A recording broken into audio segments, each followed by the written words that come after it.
সবাই তোমাকে বলে তুমি নাকি ভক্তের ভগবান, তুমি নাকি পতিত পাবন কৃষ্ণ।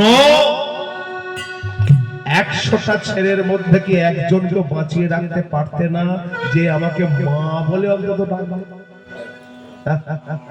একজন থেকে বাঁচিয়ে রাখতে পারতে না? ভগবান শ্রীকৃষ্ণ বলল, গান্ধারী মা, যে আমার পরে আস আমি তার করি সর্বনাশ, তবু যদি না ছাড়ে আমার পাশ, আমি হই তার দাসের অনুদাস। তাই গৌর হরি বল। যে করে হরির চিন্তা, হরি করে তার চিন্তা। যে খায় চিনি তাকে যোগায় চিন্তা বলে। এই ভক্তমন্ডলী ভক্তিমতী মা ঠাকুর অনুকূল চন্দ্র তার লেখনীর মধ্য দিয়ে এক জায়গায় বলে গেলেন যে জগৎ ভাবছো বসে চলবে কিসে, ভাববার তুমি কে, ভাববার যিনি ভাবছেন তিনি, তুমি ভাবো তাকে। মনে রাখবেন একটা কথা, এই যে মনীষীদের কথা, হ্যাঁ, কথাগুলো নিয়ে যায়।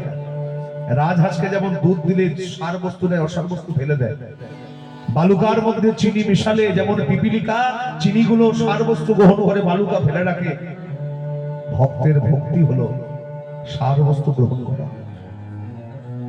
ঠাকুর কি বললেন সুন্দর কথা, দেখো, যে ভাবছো বসে চলবে কি সে, ভাববার তুমি কে, ভাববার যিনি ভাবছেন তিনি, তুমি ভাবো তাকে। গান্ধারী জননী, তোমার ছেলেগুলোকে আমি মারিনি মা। গান্ধারী বলল, আমার বড় ছেলে মরার আগে স্বীকার করে গেছে আমার 100টা ছেলেকে তুমি মেরেছো। মিথ্যা কথা, মিথ্যা কথা, তোমার 100টা ছেলেকে আমি মারিনি। গান্ধারী বলল, তাহলে 100টা ছেলে মরলো কি করে? ভগবান বলে, গান্ধারী জননী, 100টা ছেলে মরেছে তোমারই পাপের কারণে। গান্ধারী বলল, আমার অপরাধ কি? ভগবান বলল, মাগো, জগতের মানুষ যদি জানতো তার অপরাধ কি, তাহলে দুই ভাইয়ের বাড়ির মাঝখানে কোনোদিন দেয়াল উঠতো না। মানুষ যদি জানতো তার অপরাধ কি, তাহলে এক হাত জায়গার জন্য ভাই ভাইকে মার্ডার করতো না। মানুষ যদি জানতো তার অপরাধ কি, এক মুঠো খাবার জন্য বাবার পেটে কখনো লাথি মারতো না। মনে রাখবেন, আমরা মানুষকে দোষ দিতে পারি কিন্তু দোষ নিতে জানি না। আমরা মানুষকে এক আঙুল তুলে বলি এটা তোর দোষ, এটা তোর দোষ, ওটা তোর দোষ। মনে রাখবেন, কাউকে একটা আঙুল দেখাতে গেলে 3টে আঙুল নিজের দিকে ঘুরে আছে। এই 3টে আঙুল আমাকে বলছে কারো দোষ ধরার আগে আগে তুমি দেখো তুমি নিজে ঠিক তো। বুঝবেন কথাগুলো? এই 3টে আঙুল আমাকে ইন্ডিকেট করছে তুমি ঠিক আছো তো। তাহলে কারো দোষ দেখার আগে নিজেকে ঠিক বিচার করো যে তুমি ঠিক আছো তো। ভগবান শ্রীকৃষ্ণ বলল, গান্ধারী, তোমারই পাপের কারণে ছেলেগুলো মরেছে। তোমার কটা অপরাধের কথা বলবো মা? একটা কথা মনে রেখো, সবার উপরে একটা কথা, চুরির মাল কখনো টেকে না। চুরি করা জিনিস আর সেচা জল কখনো ধরে রাখা যায় না। গান্ধারী, একটা কথা জেনো মা, তুমি এই জগৎ সংসারে ভালো সন্তান পেতে গেলে আগে মাকে ভালো হতে হবে। মা যদি না ভালো থাকে কখনো সন্তান ভালো হতে পারে না। মনে রেখো, মাঠের মাটি যদি ভালো হয় তবে ফসল ভালো হয়, তদ্রূপ জগতের মাটি যদি ভালো হয় তবে সন্তান ও ফলরূপী সন্তান ভালো হয়। এই ক্ষেত্রকে আগে ভালো করতে হয়। ক্ষেত্র যদি গন্ডগোল হয়ে যায় তাহলে দেখবেন সব গন্ডগোল হয়ে যায়। সচি মায়ের মতো মা ছিল, তাই নিমাইয়ের মতো ছেলে এসেছিল। দেবকীর মতো মা ছিল, তাই তো ভগবান কৃষ্ণের মতো সন্তান এসেছিল। আজকে জগতে মিঠুন চক্রবর্তী আসছে, প্রসেনজিৎ আসছে, দেব আসছে, কিন্তু একটাও স্বামী বিবেকানন্দ আসছে না। এই জগতে অভিনেতার জন্ম হচ্ছে, অভিনেতার জন্ম হচ্ছে, কিন্তু জগতে ভক্ত সন্তানের জন্ম হচ্ছে না। কেন? ভগবান আসতে চাইছে, ভগবান ছটফট করছে যাব, কিন্তু ভালো গর্ভ পাচ্ছে না যে গর্ভে ভগবান আসবে। তাই ভাগো, ভক্ত পেতে গেলে, ভালো সন্তান পেতে গেলে আগে মাকে ভালো হতে হবে। গান্ধারী জননী, তুমি বলছো তোমার অপরাধ কি? তোমার অপরাধ কটা বলবো মা? তোমার কটা অপরাধের কথা বলবো? বললে তো সারা রাত শেষ হয়ে যাবে। তবু দু একটা বলি শোনো। আজ থেকে 18 দিন আগে তোমার বড় ছেলে তোমার চরণে প্রণাম করে বলেছিল, মাগো আমি যুদ্ধ করতে যাচ্ছি, তুমি আমাকে আশীর্বাদ করো। সেই দিন তুমি তোমার বড় ছেলের মাথায় হাত দিয়ে কি বলেছিলে মনে আছে? তোমার বড় ছেলের মাথায় হাত দিয়ে বলেছিলে, মনে রাখিস যে যুদ্ধ করতে যাচ্ছিস সে যুদ্ধের নাম হলো ধর্মযুদ্ধ। সেই পক্ষের হবে জয় যে পক্ষে শ্রীকৃষ্ণ রয়। বলো তো মা, তোমার 100 ছেলের পক্ষে কি 100 ছেলের মধ্যে একটা ছেলে কি আমার পক্ষে ছিল? এটা তোমার প্রথম দোষ। দ্বিতীয়, কৌরব সবার মাঝখানে তোমার বড় ছেলে তোমার মেজ ছেলেকে আদেশ করছে, দুঃশাসন চলে যা। বাড়ির বউ যার নাম ছিল দ্রৌপদী, ওর চুলের মুঠি ধরে নিয়ে চলে সবার মাঝখানে। মনে রাখো মাগো, যেই দিন তোমার মেজ ছেলে দুঃশাসন দ্রৌপদীর কেশকে মুন্ডন ধরেছিল, কেশ ধরেছিল মুষ্টিধর, এই মুষ্টি ভাবে কেশটাকে মুঠো করে ধরেছিল, কেশ স্পর্শ করেছিল, সেই দিন দ্রৌপদী ছিল রজস্বলায়।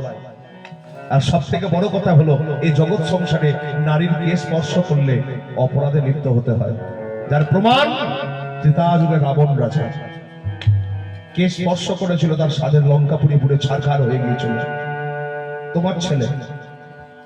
তোমার ছেলে দ্রৌপদীর চুলের মুঠি ধরে কৌরব সবার মাঝখানে এনে দুর্যোধনের হাঁটুর উপর উরুর উপর বসিয়েছিল। সেই দিন ওই কৌরব সবার মাঝখানে দ্রোণাচার্য, কৃপাচার্য, ভীষ্মদেব, তুমি সবাই বসেছিল। দ্রৌপদী চোখের জলে ভাসতে ভাসতে তোমার কাছে হাত জড়ো করে বলেছিল, মা গো, জেঠিমা তোমার ছেলে আমাকে বিবস্ত্র করতে চাইছে। সেই দিন তুমি শুধু দেখেছো দাঁড়িয়ে দাঁড়িয়ে পাথরের মতো। তোমার উচিত ছিল তোমার ছেলে দুঃশাসনের গালে একটা চর মেরে শাসন করা, তুমি করনি। তোমার ছেলেকে শাসন করনি। মনে রেখো, সেই দিনে দ্রৌপদীর চোখ থেকে যত ফোঁটা জল পড়েছে, আজকে তোমার ছেলে দুর্যোধনের শরীর থেকে তত ফোঁটা রক্ত আমি ঝরিয়েছি। মনে রেখো, যত করবে চালাকি পরে বুঝবে জ্বালা। মনে রেখো মা, তোমার ছেলে দুর্যোধন ভীমকে বিষ খাইয়ে মেরে দেবে চিন্তা করলো, তুমি জানতে না? তুমি তো জানতে।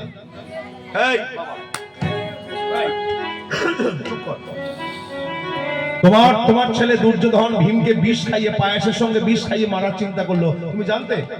তাহলে তুমি একটা মা হয়ে কি করে সহ্য করলে? অন্য মায়ের কোল খালি করে দেবে, সহ্য করলে কি করে? তুমি এটা পাপ করোনি? অন্যায় যে সয়ে, অন্যায় যে করে, দুজনই অপরাধী। তোমার এই পাপের কারণে আজকে ছেলেগুলো মরে গেছে। কিন্তু হে ভক্তমন্ডলী, যার সন্তান মরে গেছে, 100 সন্তান যার মরে গেছে, তার কান দিয়ে কে সাধু বাক্য ঢুকবে? সাধু কথা ঢুকবে? তাই কৌরব জননী গান্ধারী বলে উঠল, আমার বড় ছেলে মরার আগে আমাকে যে সবকিছু স্বীকারোক্তি দিয়ে গেছে, তাই শোনো কৃষ্ণ, এই মুহূর্তে কুরুক্ষেত্রের মাঠে দাঁড়িয়ে আমি তোমাকে করবো তীব্র অভিশাপ। আমি তোমাকে তীব্র অভিশাপ করবো, যেমন করে তুমি আমার কুরু বংশকে ধ্বংস করেছো, যেমন করে সন্তানগুলোকে মেরে দিয়েছো। আমি যদি পতিব্রতা রমণী হয়ে থাকি, যদি স্বামী সেবা করে থাকি, আমি অভিশাপ করছি, তোমার 56 কোটি যদু বংশ হবে ধ্বংস, ধ্বংস, ধ্বংস। ভগবান বলে, পিসিমা একটু পায়ের ধুলো দাও, একটু পায়ের ধুলো দাও। গান্ধারী বলে, তোকে আমি অভিশাপ করলাম, তুই পায়ের ধুলো চাইছিস কেন? বলে, পিসিমা গো, আমি কদিন ধরেই ভাবছিলাম যে দাপর লীলা শেষ করে আমি কলিযুগে যাব গৌর হয়ে। তবে যাবার রাস্তার একটু জ্যাম ছিল, সেই যাওয়ার রাস্তা তুমি আমার আজকে পরিষ্কার করে দিলে। কারণ তুমি আমাকে অভিশাপ দিলে আমার 56 কোটি যদু বংশ ধ্বংস হবে। একবার কি ভেবে দেখেছো, ওই 56 কোটি যদু বংশের মধ্যে আমি কৃষ্ণও কিন্তু একজন। তাহলে তুমি আমার যাবার রাস্তা পরিষ্কার করলে। আর সব থেকে বড় কথা হলো, তুমি আমার সম্পর্কে হলে পিসি মা, তুমি আমার গুরুজন, তাই তোমার অভিশাপ নয়, তোমার অভিশাপ আমি মাথায় করে নিলাম। এই যখন অভিশাপ দেওয়ার পর্ব চলছে, দূর থেকে একজন দেখছে, কে? ভগবান শ্রীকৃষ্ণের মতোই দেখতে, অবিকল। একদম ভগবান শ্রীকৃষ্ণ দাঁড়াবেন আর সে দাঁড়াবে, দুজনের মধ্যে কে কৃষ্ণ বুঝতে পারবেন না। একই দেখতে, একই গায়ের রং, একই সব, শুধু ভগবানের সঙ্গে তার একটাই তফাৎ ছিল কি না, ভগবানের অঙ্গের যে গন্ধ, ভগবানের যে শ্রী অঙ্গ, ভগবান শ্রীকৃষ্ণের যে শ্রী অঙ্গ, এই অঙ্গের গন্ধটা ছিল পদ্মগন্ধ, পদ্মর মতো গন্ধ। আর যার কথা বলছি তার অঙ্গের গন্ধটা পদ্মগন্ধ নয়, এটাই শুধু ভগবানের সঙ্গে তফাৎ ছিল। তিনি কে না, তিনি হলেন ভগবান শ্রীকৃষ্ণ অন্তরঙ্গ বন্ধু, যার নাম ছিল, আপনারা সবাই তাকে চেনেন, তার বন্ধু উদ্ধব মহারাজ। উদ্ধবের অনেক